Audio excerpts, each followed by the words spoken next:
ಶ್ರೀ ಸದ್ಗುರು ಸಿದ್ಧಾರೂಢಾಯ ನಮಃ. ಗುರು ಬ್ರಹ್ಮ ಗುರುರ್ ವಿಷ್ಣು ಗುರುರ್ದೇವೋ ಮಹೇಶ್ವರ ಗುರು ಸಾಕ್ಷಾತ್ ಪರಬ್ರಹ್ಮ ತಸ್ಮೈ ಶ್ರೀ ಗುರುವೇ ನಮಃ. ಸರ್ವಮಂಗಳ ಮಾಂಗಲ್ಯೆ ಶಿವೆ ಸರ್ವಾರ್ಥ ಸಾಧಕೆ ಶರಣ್ಯೆ ತ್ರ್ಯಂಬಕೆ ದೇವಿ ನಾರಾಯಣಿ ನಮಸ್ತುತೆ. ನೀವೆಲ್ಲ ಇವತ್ತಿನ ದಿವಸ 13 ಮತ್ತು 14ನೇ ಅಧ್ಯಾಯಗಳ ಒಂದು ಸಾರಾಂಶವನ್ನು ನೋಡೋಣಂತ. ಈ ಒಂದು 13ನೇ ಅಧ್ಯಾಯದೊಳಗೆ ಆಸೆಗೆ ರಕ್ತ ಬೀಜಾಸುರ ಅಂತಕ್ಕಂಥ ರಾಕ್ಷಸನ ಹೆಸರನ್ನಿಟ್ಟು ಇಲ್ಲಿ ಆ ಒಂದು ದೇವಿ ಪುರಾಣದೊಳಗೆ ಬರ್ದಾರ. ಆಸೆ ಅಂತಂದ್ರೆ ಸಮರ್ಥ ಸದ್ಗುರು ಶ್ರೀ ಸಿದ್ಧಾರೂಢರ ಪುರಾಣದೊಳಗೆ ಬಸವಂತಾಚಾರ್ಯರು ಬರೆದಂಥದ್ದು ಒಂದು ವಚನವನ್ನು ನೀವು ಇಲ್ಲೇ ನೋಡೋಣಂತ. ಆಸೆ ಎಂಬುದು ಕಾಮಮಯ, ತಾನಾಸೆ ಎಂಬುದು ಮೋಹಮಯ, ತಾನಾಸೆ ಎಂಬುದು ಮದಮಯ, ತಾನಾಸೆ ಎಂಬುದು ಕ್ರೋಧಮಯ, ತಾನಾಸೆ ಎಂಬುದು ಮತ್ಸರಮಯ, ತಾನಾಸೆ ಎಂಬುದು ಯೋಗಿಗಳ ತಪಸ್ಸನ್ನು ಕೆಡಿಸುವುದಿದುವೆ, ತ್ರಿಲೋಕವನ್ನು ಕೆಡಿಸಿ ಹಾಳು ಮಾಡುತ್ತಿರುವುದಿದುವೆ ಅಂತೇಳಿ ಆ ಒಂದು ಸಿದ್ಧಾರೂಢರ ಪುರಾಣದೊಳಗೆ ಬರ್ತೈತಿ. ಇಲ್ಲೇ ರಕ್ತ ಅಂತಂದ್ರೆ ಆಸೆ, ಬೀಜ ಅಂತಂದ್ರೆ ಕಾರಣ, ಅಂದ್ರೆ ಆಸೆಗೆ ಕಾರಣವಾದದ್ದು ಯಾವುದಪ್ಪ ಅಂತಂದ್ರೆ ರಾಗ. ವಿಷಯದಲ್ಲಿ ಸುಖ ಐತಿ ಅಂತಕ್ಕಂಥ ಬುದ್ಧಿಯ ಹಾಗೂ ಅವುಗಳಿಂದ ಸುಖವಾಗಬೇಕಂತಕ್ಕಂಥದ್ದು ಏನು ಅಲ್ಲ ಅದ ರಾಗ ಅನಿಸ್ಕೊತೈತಿ. ಇಲ್ಲೇ ಆಸೆ ಹುಟ್ಟುವುದನ್ನು ಕಾಮ ಅಂದ್ರೆ ಬಯಕೆಯಿಂದ ಯಾವುದಾದ್ರೂ ಒಂದು ವಸ್ತುವಿನ ಮೇಲೆ ಆಸೆ ಹುಟ್ಟಿತು ಅಂತಂದ್ರೆ ಆ ಒಂದು ವಸ್ತುವನ್ನು ಪಡೆದುಕೊಳ್ಳಲಿಕ್ಕೆ ಸಾಕಷ್ಟು ತೊಂದರೆಗಳನ್ನು ಅನುಭವಿಸಿ ಸಾಕಷ್ಟು ಕಷ್ಟಪಟ್ಟು ಒಂದು ಯಾರಲ್ಲಿಯೋ ಇರಲಾರ್ದಂಥ ಒಂದು ವಸ್ತುವನ್ನು ನಾವು ಸಂಪಾದನೆ ಮಾಡಿದಾಗ ಆ ವಸ್ತು ಅಲ್ಲಿ ನಮ್ಮ ಬಯಕೆ ಈಡೇರಿದಂಗೆ ಆಕತಿ. ಮುಂದೆ ಆ ವಸ್ತುವಿನ ಮೇಲೆ ನಮ್ಮ ವ್ಯಾಮೋಹ ಹೆಂಗೆ ಆಕತಿ ಅಂತಂದ್ರೆ ಇದನ್ನು ಯಾರಾದರೂ ಒಯ್ಯಬಾರ್ದು ಅಂತ ತಿಳ್ಕೊಂಡ ಮತ್ತು ಇದು ನನ್ನನ್ನು ಅಗಲಿ ಎಂದೂ ಹೋಗಬಾರ್ದು ಅಂತೇಳಿ ತಿಳ್ಕೊಂಡಂಥ ಒಂದು ಆಸೆ ಏನಿರ್ತೈತಿಲ್ಲ ಅದಕ್ಕೆ ಮೋಹ ಅಂತ ಹೇಳ್ತಾರೆ. ಇನ್ನು ಈ ಮೋಹದಿಂದ ನಾವು ತಂದಂಥ ವಸ್ತುವನ್ನು ನಮ್ಮಲ್ಲಿ ಮನೆಯಲ್ಲಿ ಇಟ್ಕೊಂಡಾಗ ಮುಂದೆ ಏನಾಗ್ತೈತಿ ಅಂತಂದ್ರೆ ಇದನ್ನು ಯಾರಾದರೂ ಕದ್ದು ಒಯ್ದಾರಲ್ಲ ಅಂತಕ್ಕಂಥ ಒಂದು ವಿಚಾರ ಮನಸ್ಸಿನೊಳಗೆ ಬಂದಾಗ ಅಲ್ಲಿ ಕ್ರೋಧ ಅಂದ್ರೆ ಸಿಟ್ಟು ಅನ್ನುವಂಥದ್ದು ಹುಡ್ತೈತಿ. ಅಲ್ಲಿಂದ ಮುಂದೆ ನಾ ತಂದಂಥ ವಸ್ತು ನಮ್ಮ ಒಂದು ಪ್ರದೇಶದೊಳಗೆ ನಾವು ವಾಸ ಮಾಡುವಂಥ ಒಂದು ಊರೊಳಗೆ ಯಾರಲ್ಲಿಯೂ ಇಲ್ಲ, ನನ್ನಲ್ಲಿ ಮಾತ್ರ ಆ ಒಂದು ವಸ್ತು ಅದ ಅಂತಕ್ಕಂಥ ಒಂದು ಹೆಮ್ಮೆ ಅಭಿಮಾನ ದುರಾಭಿಮಾನ ಏನು ಬರ್ತೈತಿಲ್ಲ ಅದಕ್ಕೆ ಮದ ಗರ್ವ ಅಂತೇಳಿ ಹೇಳ್ತಾರೆ. ಇನ್ನು ಅಕಸ್ಮಾತ್ ಯಾರಾದರೂ ನಮ್ಮಲ್ಲಿರ್ತಕ್ಕಂಥ ಆ ಒಂದು ಅಪರೂಪವಾದಂಥ ವಸ್ತುವಿನ ಇನ್ನೊಂದು ವಸ್ತುವನ್ನು ಯಾರಾದರೂ ತಮ್ಮ ಮನೆಯೊಳಗೆ ತಮ್ಮ ಶಕ್ತಾನುಸಾರ ತಂದು ಇಟ್ಕೊಂಡ್ರು ಅಂತಂದ್ರೆ ಅಲ್ಲಿ ಮತ್ಸರ ಭಾವ ಅನ್ನುವಂಥದ್ದು ಹುಡ್ತೈತಿ. ಅದು ಹೆಂಗಪ್ಪ ಅಂತಂದ್ರೆ ಈ ಊರೊಳಗೆ ನನ್ನ ಹತ್ರ ಮಾತ್ರ ಈ ಒಂದು ವಸ್ತು ಇತ್ತು, ಈಗ ಮತ್ತೊಬ್ಬರು ತಂದಾರು ಅಂತಂದು ಕೂಡ ಅಲ್ಲೇ ಹೊಟ್ಟೆ ಕಿಚ್ಚು ಅನ್ನುವಂಥದ್ದು ಹುಡ್ತೈತಿ. ಹಿಂಗೆ ಈ ಒಂದು ಆಸೆ ಅಂತಕ್ಕಂಥದ್ದು ಎಂದಿಗೂ ಯಾವ ಕಾಲಕ್ಕೂ ಸುಖವನ್ನು ಕೊಟ್ಟಿಲ್ಲ ಅಂತ ಹೇಳ್ತಾರೆ. ಇನ್ನು ಈ ಒಂದು ಆಸೆ ಅಂತಕ್ಕಂಥ ಒಂದು ರಾಗದಿಂದ ಏನು ಹೇಳ್ತಾರೋ ಅಂತಂದ್ರೆ ರಾಗದಿಂ ಬೇರೆ ಇನ್ನೂ ಬಹುಮುಂಟೆ ಅಂತ ಹೇಳ್ತಾರೆ. ಅಂದ್ರೆ ಈ ರಾಗ ಅಂತಕ್ಕಂಥದ್ದನ್ನ ಭೋಗಕ್ಕೆ ಮೂಲ ಕಾರಣ ಆಗೈತಿ. ಈ ಭೋಗವ ಕಾಮಾದಿಗಳಿಗೆ ಮೂಲ. ಕಾಮಾದಿಗಳು ಅನೇಕ ಪಾಪಗಳಿಗೆ ಕಾರಣಕ್ಕವು. ಆ ಪಾಪಗಳ ನಮಗೆ ದುಃಖಕ್ಕೆ ಈಡು ಮಾಡ್ತವೆ. ಆದ್ದರಿಂದ ಈ ಒಂದು ಸಂಸಾರ ದುಃಖಕ್ಕೆ ಈ ರಾಗವೇ ಮೂಲ ಕಾರಣ ಅಂತೇಳಿ ಅನಿಸ್ಕೊತೈತಿ. ಆಸೆಯ ಸಮುದಾಯವೇ ರಾಗ. ಒಂದು ಆಸೆ ಮನದಲ್ಲಿ ಹುಟ್ಟುತ್ತಿ ಅಂತಂದ್ರೆ ಅದನ್ನು ನಾವು ಪೂರೈಸ್ಕೋಬೋದು. ಮುಂದೆ ಅದನ್ನು ಪೂರೈಸಿದ್ವಿ ಅನ್ನೋರಾಗ ಅದರಿಂದ ಅನಂತ ಆಸೆಗಳು ಹುಟ್ಕೊಳ್ಳೋಕೆ ಚಲೋಕ್ಕವು.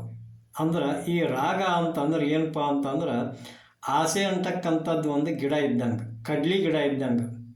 ಕಡ್ಲಿ ಗಿಡನ ನಾವು ಸಸಿ ಇದ್ದಾಗ ಹೆಂಗೆ ಆ ಮುಗುಳನ್ನು ಚಿಗುರನ್ನು ಚಿವುಡ್ತೀವಿ, ಹಂಗೆ ಒಂದು ಮುಗುಳಿಗೆ ಒಂದು ಚಿಗುರಿಗೆ 10 ಮುಗುಳು ಅದು ಕಡ್ಲಿ ಗಿಡ ಬಿಟ್ಟು ಬೃಹದಾಕಾರವಾಗಿ ಬೆಳಿತೈತಿ. ಹಂಗೆ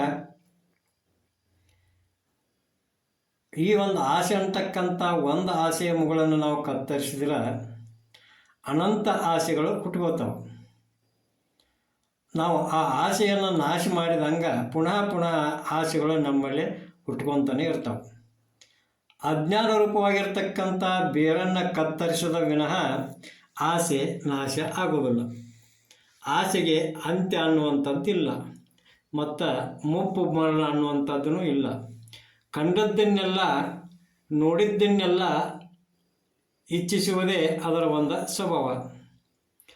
ವಿಷ ಸಮಾನವಾಗಿರ್ತಕ್ಕಂಥ ವಿಷಯಗಳಲ್ಲಿ ಸುಖ ಇಲ್ಲದಿದ್ದರೂ ಐತಿ ಅಂತಕ್ಕಂಥ ಒಂದು ಭ್ರಾಂತಿಯನ್ನು ಹುಟ್ಟಿಸಿ ಲೌಕಿಕರನ್ನು ಕಷ್ಟದಲ್ಲಿ ಕೆಡುತ್ತದೆ. ಅಂದಮೇಲೆ ಈ ಒಂದು ಆಸೆಯನ್ನು ಗೆಲ್ಲುವುದು ಹೆಂಗೆ ಅಂತಂತಂದ್ರೆ, ನಾವು ಬಯಸಿದಡೆ ದುಃಖ, ಬಯಸದಿರೇ ಸುಖ. ಬಯಸುವುದೇ ಉಚಿತ ಅಂತೇಳಿ ತಿಳ್ಕೊಳ್ಳಾರ್ದನ ಮುಮುಕ್ಷುಗಳು ಏನೊಂದನ್ನು ಬಯಸಬಾರ್ದು. ಬಡತನ ಮತ್ತು ರೋಗಾದಿಗಳು ನಾವು ಬಯಸದಿದ್ರೂ ತಾವೇ ಬರುವಂಥ ಭೋಗಗಳಾದರೂ ಕೂಡ ನಮ್ಮ ಪೂರ್ವ ಜನ್ಮದ ಪುಣ್ಯ ಇದ್ದರೆ ಆ ಒಂದು ಅವು ಬಯಸದಿದ್ದರೂ ಬರ್ತಾವೆ. ಆ ಒಂದು ಪೂರ್ವ ಪುಣ್ಯ ಇಲ್ಲದಿದ್ದರೆ ನಾವು ಬಯಸಿದ್ರೂ ಬರೋದಿಲ್ಲ. ಅದಕ್ಕೆ ಯಾವ ರೀತಿಯಿಂದಲಾದರೂ ಕೂಡ ನಾವು ಬಯಸಬಾರ್ದು, ಅಂದ್ರೆ ಆಸೆಯನ್ನು ಪಡಬಾರ್ದು. ಸಾಲುಕ್ಯಾದಿ ಪದವಿಗಳು ಕೂಡ ಅಸ್ಥಿರ. ಸ್ವರ್ಗಾದಿಗಳಾದರೂ ಕ್ಷಯ ಅತಿಶಯ ಪತನಗಳಿಂದ ದುಃಖವನ್ನು ಕೊಡ್ತಾವೆ. ಅಂದ್ರೆ ಸಾಕಷ್ಟು ಪುಣ್ಯವನ್ನು ಮಾಡಿ ನಾವು ಸ್ವರ್ಗ ಲೋಕವನ್ನು ಪಡ್ಕೊಂಡಿವಿ ಅಂತಂದ್ರೂ ಕೂಡ ಆ ಪುಣ್ಯದ ಫಲ ತೀರುವವರೆಗೆ ಮಾತ್ರ ಆ ಸ್ವರ್ಗದೊಳಗೆ ನಮ್ಮನ್ನು ಇರಿಸ್ಕೋತಾರೆ. ನಮ್ಮ ಪುಣ್ಯ ಅನ್ನುವಂಥದ್ದು ತೀರಿದ ತಕ್ಷಣ ಮತ್ತು ನಾವು ಈ ಒಂದು ಭೂಲೋಕಕ್ಕೆ ಬರ್ತೈತಿ. ಅದಕ್ಕೆ ಅಂಥ ಸುಖಗಳಾದ್ರೂ ಕೂಡ ದುಃಖವನ್ನು ಕೊಡ್ತಾವೆ. ಹೆಂಗಪ್ಪ ಅಂತಂದ್ರೆ ನಮ್ಮ ಪ್ರಾರಂಭದೊಳಗೆ ಏನು ಬಂದೈತಿ ಅದನ್ನು ನಮ್ಮ ಒಂದು ಪುಣ್ಯ ಅಂತ ತಿಳ್ಕೊಂಡು ಅನುಭವಿಸ್ಬೇಕು ಅಂತೇಳಿ ಹೇಳ್ತಾರೆ. ಹೆಂಗಪ್ಪ ಅಂತಂದ್ರೆ ಮನೆಯೊಳಗಿದ್ದಂಥ ಒಂದು ಕೊಡವನ್ನು ನೀರು ತರಲಿಕ್ಕೆ ತೊಗೊಂಡು ಹೋಗಿ ಕೆರೆಯಲ್ಲಾಗಲಿ ಬಾವಿಯಲ್ಲಾಗಲಿ ಅಥವಾ ನದಿ ಹಳ್ಳ ಕೊಳ್ಳಗಳಲ್ಲಾಗಲಿ ಎಲ್ಲಿ ಹೋಗಿ ನಾವು ನೀರನ್ನು ತುಂಬಿಕೊಂಡ್ರೆ ಆ ಕೊಡ ಎಷ್ಟು ಹಿಡಿತೈತೋ ಅಷ್ಟೇ ನೀರು ತುಂಬುವಂಗೆ ಹೆಚ್ಚಿನ ನೀರನ್ನು ಆ ಹಳ್ಳದ ಪೂರ ನೀರನ್ನು ನಾವು ಕೊಡದಲ್ಲಿ ತರ್ತೀವಿ ಅಂತಂದ್ರೆ ಅದು ಸಾಧ್ಯ ಇಲ್ಲದಂಥ ಮಾತು. ಹಂಗೆ ಕೊಡ ಎಷ್ಟು ನೀರು ಹಿಡಿತೈತೋ ಹಂಗೆ ನಮ್ಮ ಪೂರ್ವ ಜನ್ಮದ ಪುಣ್ಯ ಎಷ್ಟು ಇರ್ತೈತೋ ಅಷ್ಟು ನಮಗೆ ಈ ಜನ್ಮದೊಳಗೆ ಲಭ್ಯ ಆಕೈತಿ. ನೀವು ಅರಣ್ಯದೊಳಗಿದ್ದರೂ ಅಷ್ಟ, ಮೇರು ಪರ್ವತಗಳಲ್ಲಿದ್ದರೂ ಅಷ್ಟ, ಏನು ಮಾಡಿದರೂ ಪ್ರಾರಬ್ಧ ಇವ್ರು ಎಷ್ಟೈತಿ ಅಷ್ಟ ನಮಗೆ ದೊರೆತೈತಿ. ಅದಕ್ಕಾಗಿ ಏನನ್ನೋ ಆಸೆ ಮಾಡಬಾರ್ದು, ದೊರೆತದ್ರೊಳಗೆ ಸುಖ ಹೊಂದುವುದು ಅಂತೇಳಿ ಹೇಳ್ತಾರೆ. ಚಂದ ಕಂಡದ್ದನ್ನೆಲ್ಲ ಬಿಡುವುದನ್ನು ಪಾರು ಮಾಡ್ತಾ ಒಲ್ಲೆನೆಂಬುದೇ ತೃಪ್ತಿ, ಆಸೆಯೇ ದುಃಖ ನಿರಾಸೆಯೇ ಸುಖ. ಯಾಕಪ್ಪ ಅಂತಂದ್ರೆ ಬಯಸಲಿಲ್ಲ ಅಂತಂದ್ರೆ, ಆಸೆ ಪಡಲಿಲ್ಲ ಅಂದ್ರೆ ಸುಖ ಐತಿ. ಆಸೆ ಪಟ್ರಿ ಅಂತಂದ್ರೆ ಆ ಆಸೆಯಿಂದ ದುಃಖ ಐತಿ. ಆದ್ದರಿಂದ ಈ ಒಂದು ಅಖಿಳದಲ್ಲಿರ್ತಕ್ಕಂಥ ಒಂದು ವಸ್ತುವನ್ನು ಬಯಸಬಾರ್ದು. ಜೀವಭಾವ ಇರುವವರೆಗೂ ಈ ವಿಷಯದಾಸೆ ಅಂತಕ್ಕಂಥದ್ದು ಯಾರನ್ನು ಬಿಡೋದಿಲ್ಲ. ಜೀವಭಾವ ಹೋಗಿ ಶಿವಭಾವ ದೊರೆತಾಗ ಮಾತ್ರ ಪರಮಾನಂದವೇ ತಾನಾಗಿ ಸರ್ವ ಆಸೆಗಳು ತಾವಾಗಿಯೇ ನಾಶ ಹೊಂದುತ್ತವೆ. ಆದ್ದರಿಂದ ಅಸ್ಥಿರವಾಗಿರ್ತಕ್ಕಂಥ ವಿಷಯ ಸುಖದ ಆಸೆಯನ್ನು ಬಿಟ್ಟ ನಿಜ ಸುಖವ ಕೊಡುವ ಮೋಕ್ಷಾಪೇಕ್ಷೆ ಉಳ್ಳವನಾಗಿರಬೇಕು ಅಂತೇಳಿ ಹೇಳ್ತಾರೆ. ಸುಖಕ್ಕೆ ವಿಷಯನ ಕಾರಣ ಆಗಿದ್ದರೆ ವಿಷಯ ಸಂಬಂಧವಿಲ್ಲದಂಥ ಸಮಾಧಿ ಮತ್ತು ನಿದ್ರೆಗಳಲ್ಲಿ ಆನಂದವೇ ತೋರಬಾರ್ದಾಗಿತ್ತು. ಮತ್ತು ಅಲ್ಲೇ ಸುಖ ತೋರ್ತತಿ ಅಂದಮೇಲೆ ಆನಂದ ಅನ್ನುವಂಥದ್ದು ವಿಷಯದೊಳಗೆ ಇಲ್ಲ. ಪರಿಪೂರ್ಣ ಆನಂದ ಸ್ವರೂಪವೇ ತಾನೆಂಬ ಒಂದು ಅನುಭವವಿಲ್ಲದ ಮೂಲಕ ವಿಷಯದೊಳಗೆ ಆಸೆ ಹುಟ್ಟುತ್ತೈತಿ. ಅಮೃತವನ್ನು ಸೇವಿಸುವವ ವಿಷಯಗಳ ಒಂದು ಆ ವಿಷಯಗಳು ವಿಷ ಅಂತ ತಿಳಿದವ ಯಾವುದೇ ಕಾರಣಕ್ಕೂ ಆ ಕ್ಷುದ್ರ ಸುಖಗಳನ್ನು ಬಯಸುವುದಿಲ್ಲ ಅಂತ ಹೇಳ್ತಾರೆ. ಹೆಂಗಂದ್ರೆ ಪರಿಪೂರ್ಣಾನಂದ ಸ್ವರೂಪವೇ ತಾ ಅಂತೇಳಿ ತಿಳ್ಕೊಂಡ ಮೇಲೆ ಯಾವ ವಸ್ತುವಿನ ಮೇಲೂ ಆಸೆ ಹುಟ್ಟಿದರೂ ಆ ವಸ್ತು ನನ್ನ ಸ್ವರೂಪನ ಅದ, ಆ ವಸ್ತುವಿನಲ್ಲಿಯೂ ಆನಂದವು ನನ್ನದ ಅದ. ಹಿಂಗೆ ತಿಳಿದಾಗ ಮಾತ್ರ ಈ ಒಂದು ಆಸೆ ಅಂತಕ್ಕಂಥ ವಾಸನ ಕ್ಷಯ ಆಗಿ ಹೋಗ್ತತಿ ಅಂತೇಳಿ ಹೇಳ್ತಾರೆ. ಇಲ್ಲಿಗೆ 13ನೇ ಅಧ್ಯಾಯ ಮುಕ್ತಾಯ ಆಕತಿ. ಇನ್ನು 14ನೇ ಅಧ್ಯಾಯದೊಳಗೆ ನಿಶುಂಭ ವಧೆ ಅಂತ ಹೇಳ್ತಾರೆ. ಅಂದ್ರೆ ಇಲ್ಲಿ ಶರೀರಾದಿಗಳು ಅಂತಃಕರಣಾದಿಗಳು ನನ್ನೂ ಅದಾವು ಅಂತಕ್ಕಂಥ ಒಂದು ದುರಾಭಿಮಾನ ಯಾರಿಗೆ ಐತೋ ಅವ್ರಿಗೆ ನಿಶುಂಭ ಅಂತೇಳಿ ಕರೀತಾರೆ. ಅಂದ್ರೆ ಈ ಒಂದು ನನ್ನದು ಅಂತಕ್ಕಂಥ ಒಂದು ಸ್ವಭಾವಕ್ಕೆ ಗುಣಕ್ಕೆ ನಿಶುಂಭ ಅಂತಕ್ಕಂಥ ಒಂದು ರಾಕ್ಷಸನ ಹೆಸರನ್ನು ಇಟ್ಟು ಈ 4ನೇ ಅಧ್ಯಾಯದೊಳಗೆ ವರ್ಣನೆಯನ್ನು ಮಾಡ್ಯಾರ. ಮಮಕಾರದಿಮ್ಮಿಕ್ಕಿನ ಬಂಧ ಮುಂಟೆ ಎಂಬಂತೆ ನನ್ನದನ್ನೋಕ್ಕಿಂತ ಹೆಚ್ಚಿನ ಬಂಧ ಯಾವುದೂ ಇಲ್ಲ. ಈ ಒಂದು ಶರೀರ ನನ್ನದು ಅಂತಂದ್ರೆ ಇದರಲ್ಲೇ ನಿನ್ನೂ ಅಂತಕ್ಕಂಥವು ಯಾವ್ಯಾವ ವಸ್ತುಗಳದಾವು, ಅವು ಯಾತರದಿಂದ ಹುಟ್ಟ್ಯಾವು, ಹೆಂಗೆ ಹುಟ್ಟಿಸಿದಿ ಅನ್ನೋದನ್ನು ಹೇಳಕ್ಕೆ ಬರಬೇಕು. ಈ ಶರೀರ ನಿನ್ನದಾಗಿದ್ದರೆ ಅತಿ ಸುಂದರವಾಗಿ ಮಾಡ್ಕೊಳ್ಬೋದಾಗಿತ್ತು. ಇದೇ ರೀತಿ ನಾವು ವಿಚಾರ ಮಾಡ್ಕೊತ ಹೋದಾಗ ಇಡೀ ಜಗತ್ತು ಆ ಆದಿಶಕ್ತಿಯ ಒಂದು ಲೀಲೆಯಿಂದ ಹುಟ್ಟಿದ್ದು. ಈ ಶರೀರ ಸಹಿತವಾಗಿ ಈ ಸೃಷ್ಟಿಯೆಲ್ಲ ಆ ಒಬ್ಬ ದೇವಿಯದು. ಅಂದ್ರೆ ಪಂಚಮಹಾಭೂತಗಳಿಂದ ನಿರ್ಮಾಣ ಆದಂಥ ಈ ಶರೀರ ಮತ್ತು ಈ ಸೃಷ್ಟಿ ಇಲ್ಲಿ ಹೆಂಗೆ ಆಕೈತಪ್ಪ ಅಂತಂದ್ರೆ ಎಲ್ಲವೂ ಆ ದೇವಿದ ಇರುವಾಗ ಇರಲಿಕ್ಕೆ ಮನೆ ಕೊಟ್ರೆ ಮನೆಯೇ ನನ್ನದು ಎನ್ನುವಂಥ ಒಂದು ದಡ್ಡನಂತೆ ಆ ದೇವಿ ಆದಿಶಕ್ತಿ ನಮಗಿರಾಕ ಶರೀರವನ್ನು ಕೊಟ್ಟರೆ ಶರೀರ ನನ್ನದೆನ್ನುವುದು ತಪ್ಪಲ್ಲೇನು? ಈ ಒಂದು ಪಾಪಿ ದೇವದ್ರೋಹಿ ಕೃತಜ್ಞನಾಗಿ ಬಹುಕಾಲ ನರಕ ದುಃಖವನ್ನು ಅನುಭವಿಸ್ಬೇಕಾಕತಿ. ಅನ್ಯರದು ಅಂದರೆ ಇನ್ನೊಬ್ಬರದು ನಂದು ಅಂತಂದ್ರೆ ಮರಣ ಶಿಕ್ಷೆಯೇ ಪ್ರಾಪ್ತಿ. ನಿನಗೆ ಕಾಣುವ ಈ ಪಂಚಭೂತಾತ್ಮಕವಾಗಿರ್ತಕ್ಕಂಥ ಶರೀರ ನನ್ನದು ಅಂತಂದ್ರೆ ಒಂದು ನಮ್ಮ ಹಾಗೆ ಈ ಮನುಷ್ಯರ ಹಾಗೆ ಈ ಭೂಮಿಯೊಳಗೆ 84 ಲಕ್ಷ ಜೀವರಾಶಿನೂ ಈ ಪಂಚಮಹಾಭೂತಗಳಿಂದನೇ ತಯಾರಾಗ್ಯಾವು. ಯಾವುದೋ ಕಾಡು ಪ್ರಾಣಿಗಳಿರ್ಬೋದು, ಸಾಕು ಪ್ರಾಣಿಗಳಿರ್ಬೋದು, ಇರುವೆ ಮೊದಲು ಮಾಡಿ ಎಲ್ಲವೂ ಈ ಒಂದು ಪಂಚಭೂತಗಳಿಂದನೇ ತಯಾರಾಗ್ಯಾವು.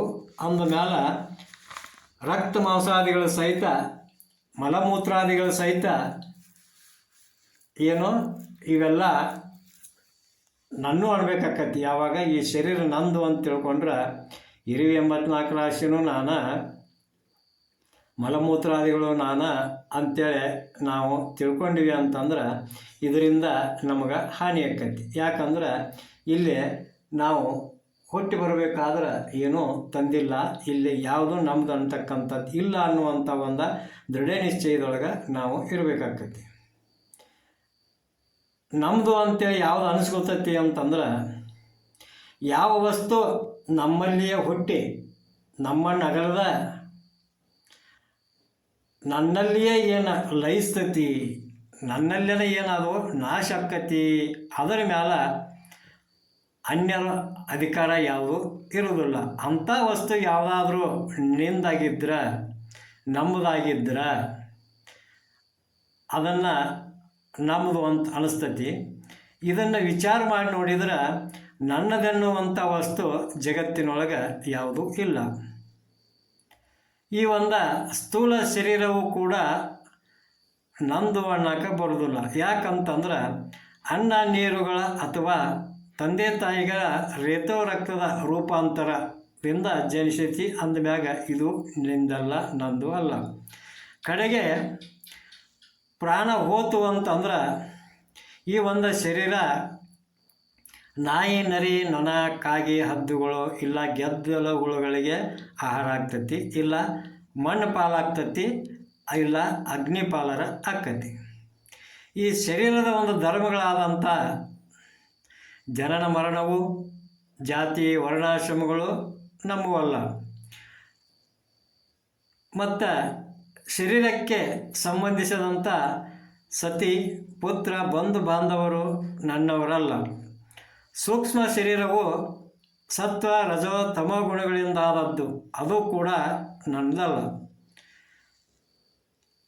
ಆದರೆ ಧರ್ಮವಾದಂಥ ಉತ್ತಮ ಒಂದು